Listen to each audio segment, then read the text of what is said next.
Bonjour à tous et bienvenue. Aujourd'hui, nous allons parler des entries, des entrées, des possibilités d'interagir donc directement avec l'interface grâce à ces petits carrés blancs qui nous permettent d'écrire du texte tout simplement. Voilà, et on va voir un petit peu comment est-ce qu'on interagit entre la version d'utilisateur et le programme et comment on traite les informations, d'accord? Et ici, si jamais je mets le bon mot de passe, d'accord, eh bien ça va fonctionner normalement. Donc on va voir ça aujourd'hui pour voir comment ça fonctionne. On va voir donc les entries, les entrées, d'accord? Alors pour commencer, tout simplement, on va créer un dossier ici, on va l'appeler entrée, d'accord? Ici, on va faire fichier.entrée.py ou Python, comme on veut, hop. Et ici, donc, je vais coller mon petit code habituel qui nous permet d'avoir notre fenêtre habituelle. On regarde, ça ne l'affiche pas. Pourquoi? Il faut que je sauvegarde peut-être aujourd'hui. Voilà, il n'a pas décidé. Hop, ça marche très bien. D'accord, il faudra que je pense à sauvegarder à chaque fois. Ok, très bien. Donc là, on a notre fenêtre habituelle. Alors rapidement, avant de commencer tout ça, je vous donne quelques informations. D'abord, la syntaxe de entry, d'accord? Donc je vais le mettre entre code, ce sera plus simple. Voilà. Donc, qu'est-ce qui se passe ici? On va tout simplement voir notre syntaxe. En réalité, c'est la même syntaxe pour tous les widgets sous Tkinter, donc c'est plutôt pratique. Donc, on va faire non. Alors, je vais mettre syntaxe ici. J'ai eu syntaxe. Hop. Donc, on va mettre tout simplement non. Non égale. Donc, Tkinter. Entry en majuscule. Hein. Le mot, il y a toujours un mot d'anglais qui se fixe quelque part. Donc ici, parent, et puis option, bien sûr. Et là, toutes les options que vous connaissez, bien évidemment. Voilà. Alors, il faut savoir que les options sont exactement les mêmes que pour les labels et les boutons. Hein. Donc, comme ça, vous n'aurez pas de soucis là-dessus. Hein. Vous allez vraiment pouvoir faire tout ce que vous voulez pour le designer. Et puis après, évidemment, il faudra le faire en point pack, point place ou point grid, hein, comme vous voulez. Maintenant, ça n'a plus de secret pour vous. Ok, une fois que c'est fait, eh bien, vous pouvez utiliser entry pour récupérer les données. Donc, on va dire... ici collecter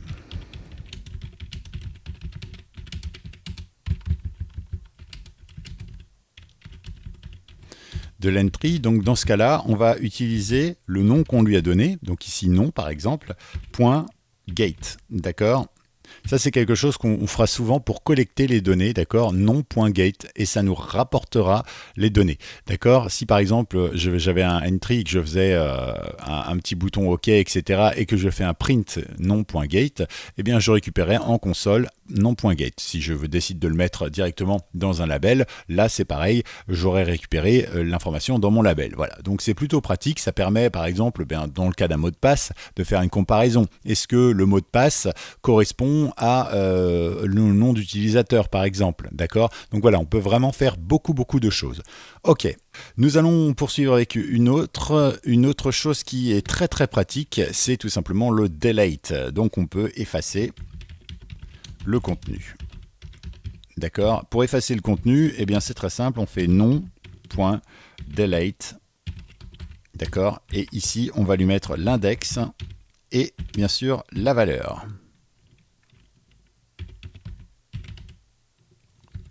D'accord? Donc ça veut dire quoi? Ça veut dire que tout simplement ici, si j'ai envie d'effacer du début jusqu'à la fin tout ce qu'il y a en fait dans mon entry, eh bien du coup je vais faire quelque chose dans ce style-là, non.delete. Ensuite, on va faire 0. Alors l'index, je vous ramène donc sur notre petit cours, la BAO sur les listes, d'accord? Parce que l'index, c'est toujours l'endroit où est placé.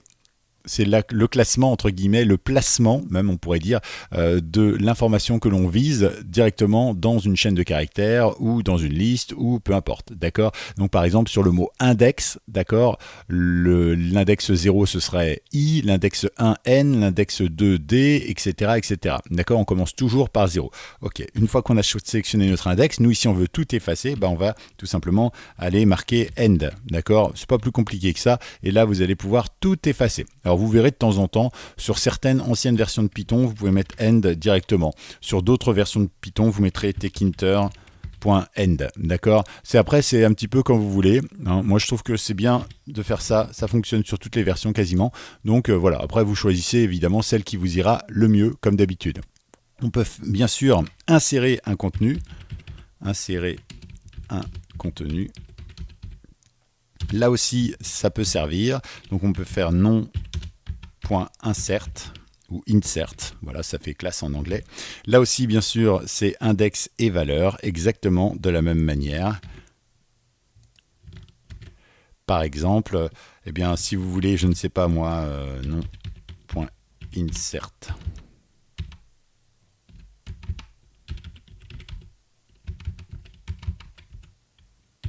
Et vous lui mettez par exemple à partir du caractère numéro 10 par exemple, donc qui sera le 11e, hein, puisque je vous rappelle qu'on commence à 0, eh bien vous allez rentrer poète.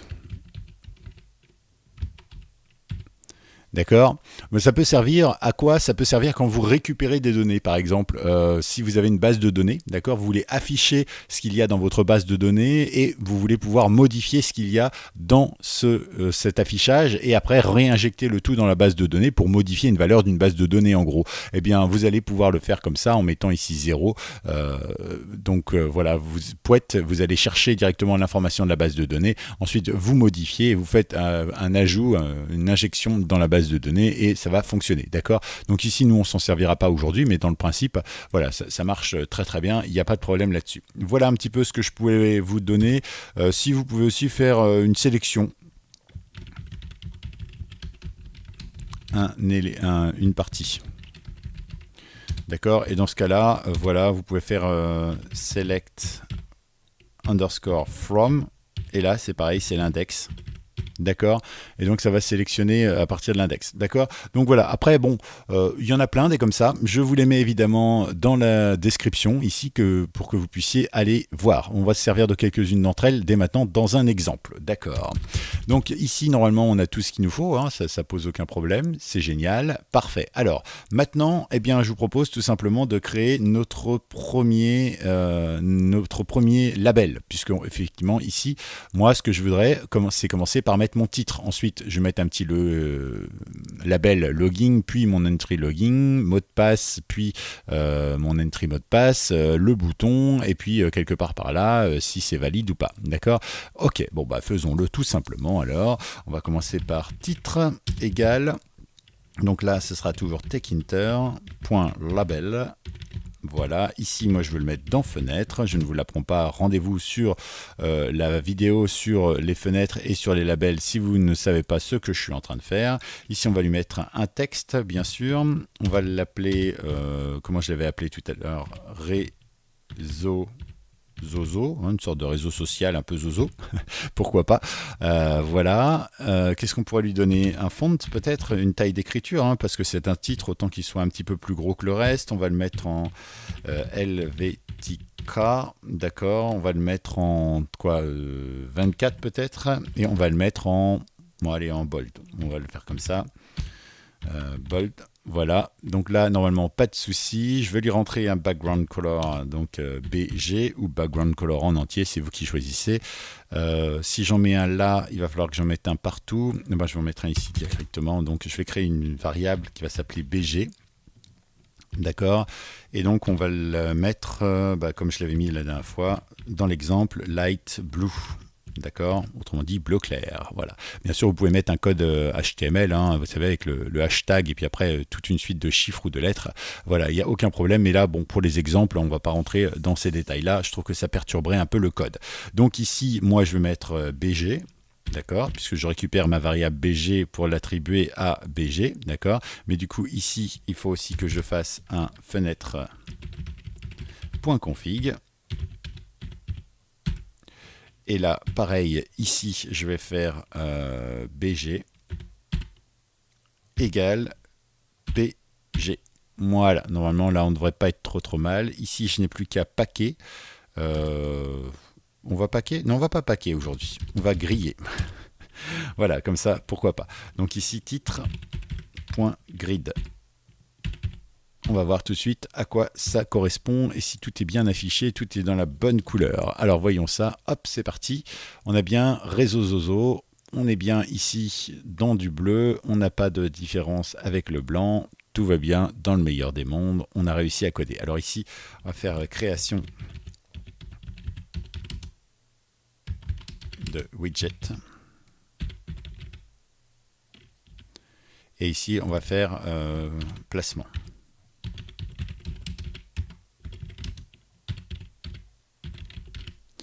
Très bien. Donc ici, pas de souci. Alors maintenant, de quoi allons-nous avoir besoin? Eh bien, d'un label. On va l'appeler logging. D'accord. Là aussi, notre logging, ce sera tout simplement du techinter.label. D'accord. Ici, on va le mettre dans fenêtre. Parfait. On va lui donner un texte. Donc, ce sera logging. On va mettre utilisateur. Autant le mettre en français. Utilisateur. D'accord.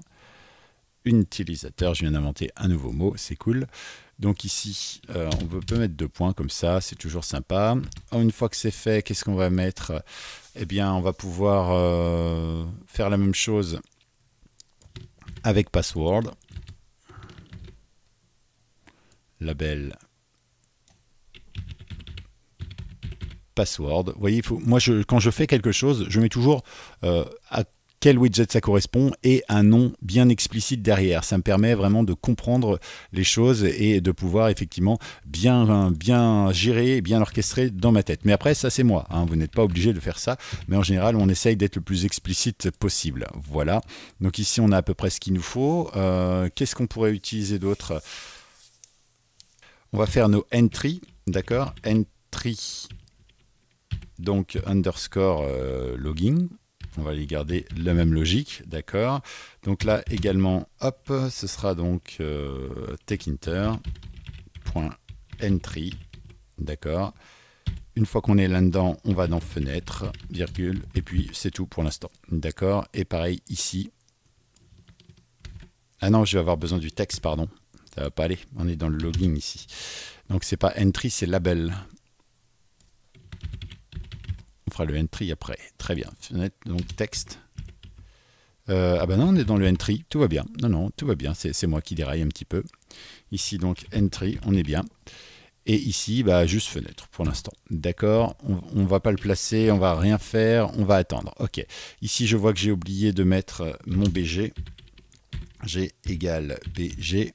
D'accord. Comme ça, je garde ma couleur de fond. Ici, BG égale BG. Parfait. Et du coup ici, je n'ai pas besoin de mettre en fond de couleur. Alors pour le password, bah, ça va être exactement la même chose. On va juste rajouter un petit caractère supplémentaire. Voilà, hop. Password, ici, et ici, on va le fenêtre, d'accord. Et je vais rajouter le caractère show, d'accord. Alors je ne sais pas si vous avez vu tout à l'heure quand j'ai tapé le mot de passe, eh bien j'ai mis tout simplement un petit astérix à la place des lettres. Et ce petit mot de passe, show, entre guillemets, vous permet d'afficher ce que vous voulez. Alors si vous ne voulez pas afficher une étoile, vous pouvez afficher un arrobase ou un A ou un 1, ce que vous voulez, ou même n'importe quel caractère spécial, hein, ça pose aucun problème, bien évidemment. Nous, on va rester sur du traditionnel et du classique. On est en mode d'apprentissage, hein, donc on ne va pas faire d'expérience maintenant, mais dans le principe, vous voyez, ça fonctionne exactement de la même manière. Ensuite, maintenant, eh bien, nous allons faire un label access. Ce label access, il va nous permettre eh bien, de gérer les informations. Si jamais c'est pas ça, eh bien, il va afficher en rouge mauvais mot de passe. D'accord? Donc, nous, on va le faire ici. Je laisse un petit peu de place, évidemment.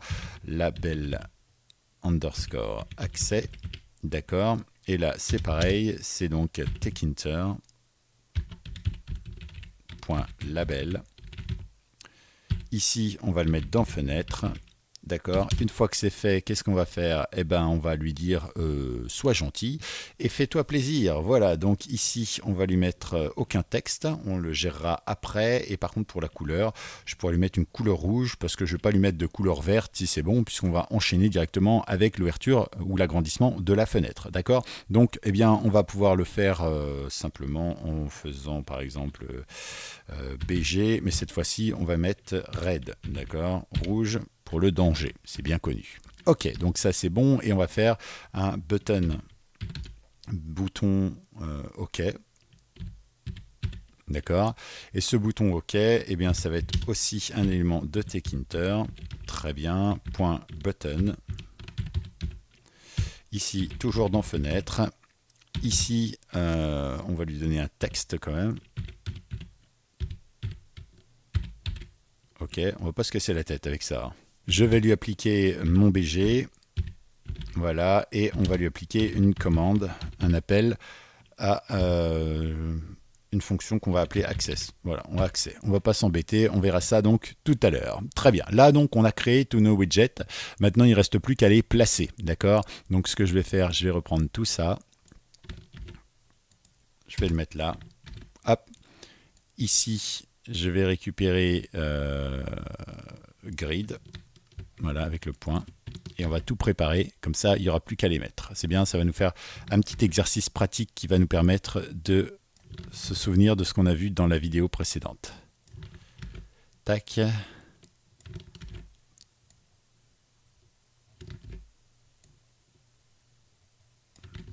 Voilà, donc là on est pas mal. Maintenant il ne reste plus qu'à placer tout ça. Alors maintenant, je ne vais pas rentrer dans le détail, hein. Vous savez exactement ce qu'on avait fait jusqu'à présent. Donc c'est assez simple en réalité. On va commencer par la ligne 0, d'accord? Donc ici on va faire row égale 0, colonne.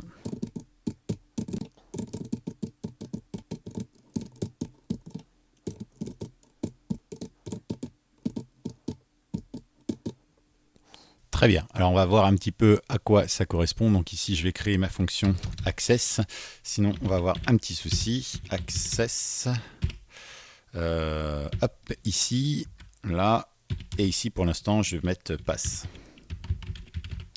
D'accord, donc ça annule un petit peu ma fonction, donc mon bouton ne servira à rien, mais dans le principe, voilà. Alors ici, il faut que je sauvegarde, hop, ici j'ouvre, et voilà, on a exactement ce qu'il nous faut. Ah oui, ici j'ai mis un background color, j'aurais pas dû, mais on va gérer ça. Donc vous voyez, pour l'instant, tout est comme ça, donc ici on n'est pas trop mal aligné, c'est pas mal, voilà. Donc écoutez, pourquoi pas, moi je trouve qu'il y a beaucoup trop de hauteur ici, vous voyez, hein, j'ai mis 30 ici, en pas d'Y, entre ici et ici et ici et ici, il y a 30, d'accord? Moi, je vais plutôt remonter un petit peu la chose et garder peut-être 30 en bas, d'accord? Donc, comment on fait ça? C'est très simple en réalité. Il suffit de faire un tuple, d'accord? Donner un petit peu une valeur pour la gauche et une valeur pour la droite, ou une valeur pour le haut, ou une valeur pour le bas. Dans ce cas-là, par exemple, moi, je vais faire 10,30, c'est donc un tuple qui prend donc deux valeurs, et donc on va pouvoir maintenant fermer cela. Voilà, et recommencer. Il faut sauvegarder.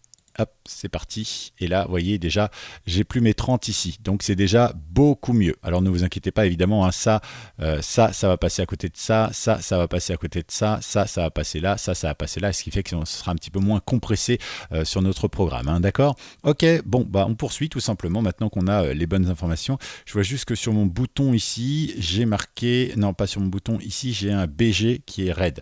Alors, c'est pas le BG que je voulais faire, c'est le FG. D'accord? Le foreground. C'est l'écriture que je veux en rouge et pas le fond de mon label, d'accord? Donc normalement là si je fais ça, je devrais pouvoir avoir récupéré, voilà. Donc là pour l'instant j'ai rien. En BG éventuellement je vais pouvoir mettre le BG, comme ça on aura exactement la même chose que pour les autres, toujours le même fond. Voilà, on n'est pas trop mal. Bon, alors maintenant on va passer à la grille. Alors ici on va le mettre à la ligne suivante, donc row 1.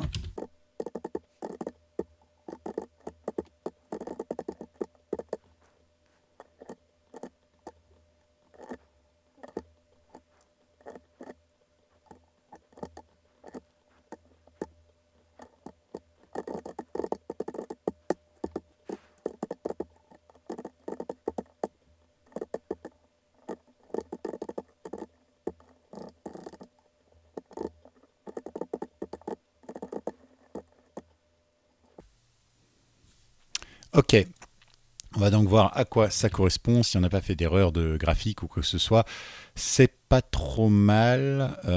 Ouais, c'est pas trop mal. Il manque un truc peut-être. On aurait besoin d'un peu de séparation ici. On va rajouter un petit paddy.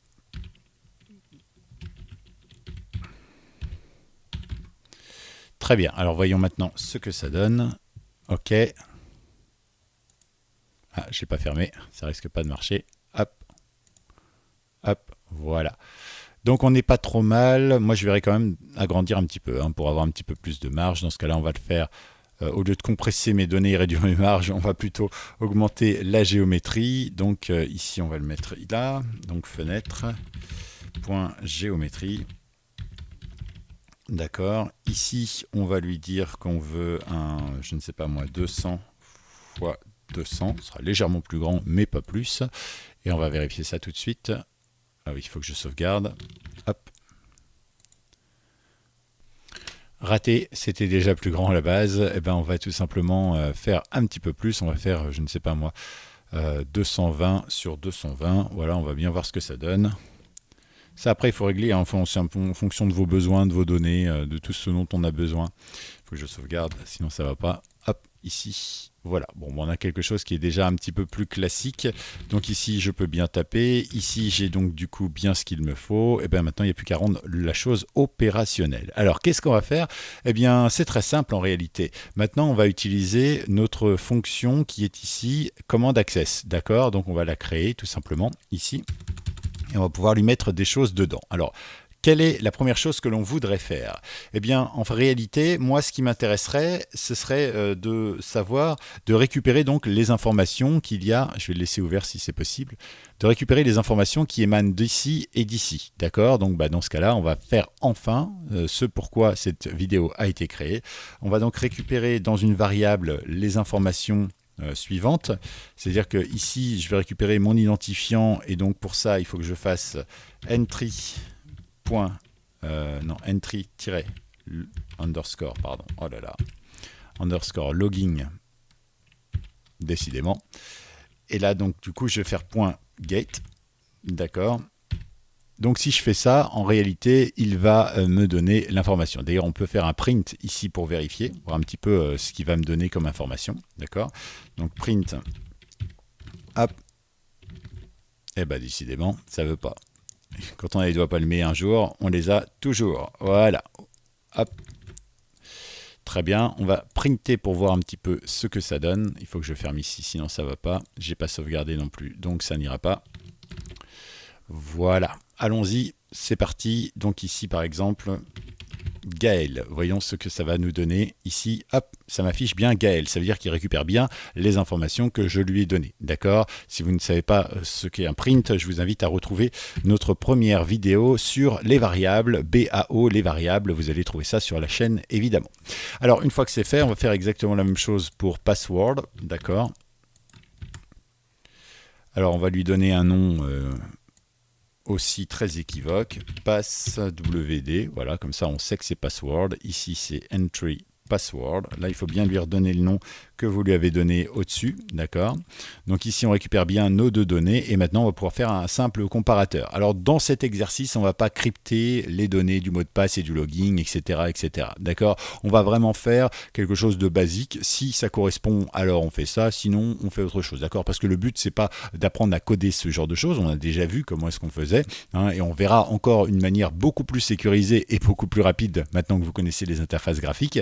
Mais en tout cas, eh bien, pour l'instant, là, on s'intéresse au entry, d'accord? Donc, on ne va pas faire ça comme ça maintenant, mais dans le principe, vous voyez que ça fonctionnera bien. Donc, ce qu'on va faire, nous, maintenant, on va faire un if id égale. Et donc là, je vais choisir ce à quoi je veux que ce pourquoi je veux que ce soit égal, d'accord? And, du coup, parce qu'il faut que ce soit valide, d'accord? Ici, eh bien, on va mettre tout simplement passe WD, voilà, c'est ça, égal. Et là, on va choisir un truc. Donc, par exemple, dans l'exemple, j'avais choisi Luc, par exemple, et puis 1, 2, 3, 4, d'accord? C'est-à-dire que, à chaque fois que je vais taper ça, il va tomber dans cette condition, d'accord? Si jamais je tape autre chose, on va lui mettre un message d'erreur. Très bien. On va d'ailleurs commencer par le message d'erreur ici. Donc ici, je vais mettre passe pour l'instant, d'accord? Et alors, pour le message d'erreur, qu'est-ce qui va se passer? On va mettre un else du coup. On va aller modifier le texte de notre label Access. Il n'y en a pas pour l'instant, mais par défaut, il est créé en fait. C'est par défaut. En fait, ça correspond à ça, d'accord? Texte. D'accord? Par défaut, il a ça. D'accord? J'aurais pu le mettre, mais bon, techniquement, ça ne sert pas à grand-chose. D'accord? Donc, autant ne pas le mettre ici, mais voilà. Donc, on va faire label access, parce que nous, on veut changer le texte et dire que c'est faux, tout simplement. D'accord? Access. D'accord? Donc, ici, Vous savez que vous avez deux manières de le faire, d'accord? Mais nous, on va pas faire compliqué, on va faire .config, d'accord? Config, on a déjà vu toutes les manières de pouvoir modifier un texte directement dans un label. Et donc ici, on va lui mettre erreur. D'accord? Donc après, on choisit ce qu'on veut. C'est pas un souci. Ah, si, on va pouvoir le designer un peu différemment. Par exemple, oh plus, non, finalement, on va pas le designer. On va faire quelque chose de très simple. D'accord? Remarquez, normalement, on l'a déjà un peu designé ici en lui donnant une couleur rouge. D'accord? Donc, on va vérifier ça tout de suite. J'ai pas sauvegardé. Voilà. Donc ici, on a bien notre réseau, on a bien utilisateur. Donc je tape Luc et que je tape le bon mot de passe 1, 2, 3, 4. Que se passe-t-il pour l'instant? Rien. C'est logique puisqu'on lui a rien dit de faire. Maintenant, que se passe-t-il si je tape Lucas, par exemple, avec le même mot de passe, par exemple, j'ai bien erreur ici. Ça veut bien dire que ça fonctionne bien. D'accord? Ça, c'est important. Alors ici, effectivement, on va lui mettre un font size. On va le mettre ici. On aurait pu le mettre en bas. De toute façon, ça ne changeait pas grand-chose. Font égale. Donc, on va le mettre en Arial, par exemple, hein, pour changer un petit peu. Et on va le mettre en 16. D'accord? On n'a pas besoin de le mettre en bold ou quoi que ce soit. Donc ici, hop, il ne faut pas oublier de le mettre comme ça. On vérifie que tout soit bien dans le meilleur des mondes. Voilà. Ici, Lucas Stro. Voilà, Lucas Stro, c'est pas mal. Voilà, et ici, n'importe quoi. OK, on valide et erreur. Voilà, donc comme ça, c'est clair, c'est net. Alors, je vais plutôt mettre pas d'accès, ce sera plus sympa que erreur. Hein. Très bien, on vérifie. Hop, j'ai pas sauvegardé. Je sais pas pourquoi aujourd'hui il me demande de sauvegarder alors que d'habitude non. Bon, ça fait partie des mystères. Lucas artiste, par exemple. Je n'ai rien noté là-dedans, d'accord. Luc artiste, et ici n'importe quoi dedans, on fait comme on veut, pas d'accès. Waouh, magnifique. Bon, ok, ça veut dire que ça fonctionne très bien.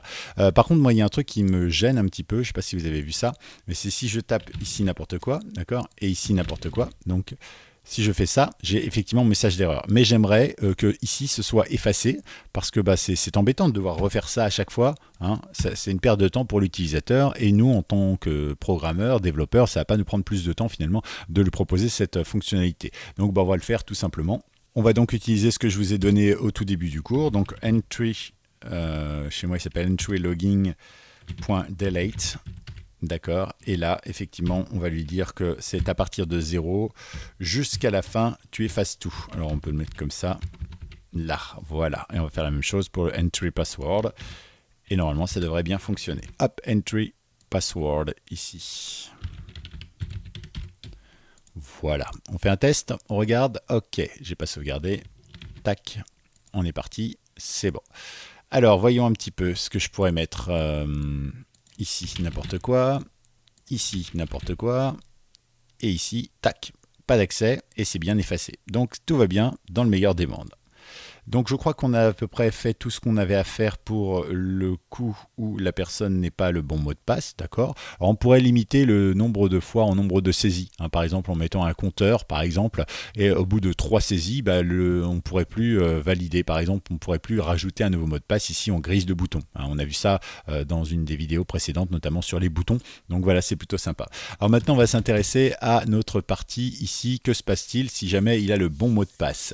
Eh bien, dans un premier temps, on va tout simplement tout effacer, tout ce qu'il y a, et aussi agrandir la fenêtre. D'accord? C'est ce que j'avais prévu dans mon programme. C'est-à-dire qu'on va donc changer la géométrie de la fenêtre. Géo. Donc chez moi, fenêtre. Point géométrie. D'accord? Et ici, on va mettre par exemple, n'importe quoi, hein, 800 fois 800. D'accord, bon, vous mettez la taille que vous voulez, mais c'est juste pour vous montrer qu'il y a une vraie grosse différence. Là-dessus, moi, eh bien, je vais effacer un petit peu tout ce qu'il y a ici. D'accord, parce que comme ça, on va faire place nette. Très bien. Déjà, là, dans un premier temps, si je fais juste ça, d'accord, faut que je sauvegarde, sinon vous n'allez pas voir la différence. Donc je sauvegarde, voilà, je fais ça, je fais par exemple, c'était quoi, Luc, c'est ça, et 1, 2, 3 et 4, d'accord. Donc je valide, et vous voyez, il m'agrandit ma fenêtre. Maintenant, le but, c'est que je fasse place nette ici, et que je fasse apparaître une nouvelle interface, d'accord. Je pense que c'est ce qu'il y a de plus simple. Alors pour effacer et supprimer les widgets, vous avez plusieurs possibilités de le faire, notamment utiliser la méthode un quelque chose, unplace, unpack, ou tout simplement ungrid, mais là, on va utiliser une autre méthode, on va l'appeler destroy tout simplement. D'accord, donc je vais reprendre ici tout ce qu'il y a là. D'accord, là. Alors du coup, je suis obligé de les indenter. Voilà. Sinon, on risque d'avoir un souci. Il faut que tout soit bien dans ma fonction.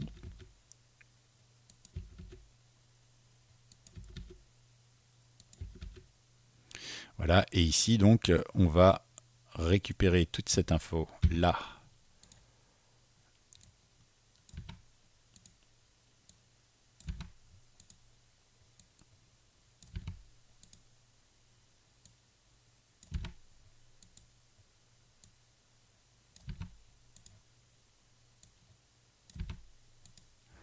Voilà. On aurait pu faire une boucle ou quoi que ce soit hein, pour changer tous les paramètres, etc. Mais bon, voilà, on va pas, c'est destroy, d'accord. Et là, on va utiliser la fonction destroy qui va carrément détruire hein, tout au bout nos différents widgets, ce qui nous permet effectivement de faire place nette tout simplement. Voilà, alors ici, j'ai plus besoin puisque maintenant vous savez ce qu'on fait. Donc voilà, normalement là, si je sauvegarde et qu'on lance le programme, il est éteint, c'est bien. Allons-y, donc du coup si je fais Luc, non c'est avec une majuscule ici, et que je vais au suivant, 1, 2, 3, 4, j'appuie ici, et vous voyez ici, j'ai plus rien sur mon interface, d'accord. Bon, eh ben, il nous reste à rajouter quelque chose, par exemple on va faire un label, d'accord, ici ce sera donc techinter.label. Très bien, et ici on va le mettre dans fenêtre, puisqu'on n'a pas changé de fenêtre, hein. Vous remarquerez que je n'ai pas créé une nouvelle fenêtre, j'ai utilisé la même, c'était pour le tuto, mais après vous choisissez un petit peu ce que vous voulez faire. Ici on va marquer texte égale welcome, voilà. Voilà, qu'est-ce qu'on pourrait mettre d'autre? Si on va mettre une taille différente quand même, par exemple font. Ici, et je vais lui mettre allez, on va le mettre en Arial aussi. C'est juste parce que je ne connais pas tous les noms des polices, et puis comme ça, bah, Arial, je suis sûr que tout le monde l'a. Hein. Donc ici, on va le mettre en 32. Allez, soyons fous, en 32. Et puis, c'est tout. On ne va pas le mettre en bold, il n'y a pas besoin, après tout. Et ici, par contre, je vais lui mettre le BG de l'autre. D'accord, comme ça, ça restera transparent. Je crois qu'on a à peu près tout. Je peux même la paquer directement ici. D'accord. Et normalement, on a tout ce qu'il nous faut. On vérifie. Je n'ai pas sauvegardé. Voilà, on vérifie. Voilà. Donc, alors, ici, si on a une erreur, par exemple, je m'appelle Fruc, zut, je me suis trompé, c'est pas grave, c'est pas grave. Ok, on va taper ça, zut, zut, zut, je me suis trompé. Ah, effectivement, pas d'accès, zut. Bon, alors si je tape le bon mot de passe, Luc, 1, 2, 3, 4, d'accord, je fais ça, j'arrive bien ici et j'ai bien ma nouvelle interface qui se crée tout simplement. Voilà. Donc, je crois qu'on a tout fait, on a tout dit. Écoutez, voilà, bienvenue dans le monde des entry. Voilà encore un petit pas qui vous rapproche des applications que vous pourrez faire, qui seront de plus en plus diversifiées, évidemment. Alors, pensez à vous abonner si ça vous a plu. Pensez à me poser des questions si vous en avez quelques-unes directement dans les commentaires de cette vidéo. Et pensez à regarder tout ce que peut faire un entry directement dans la description de cette vidéo. Bon courage à tous et à bientôt. Pensez à vous abonner donc.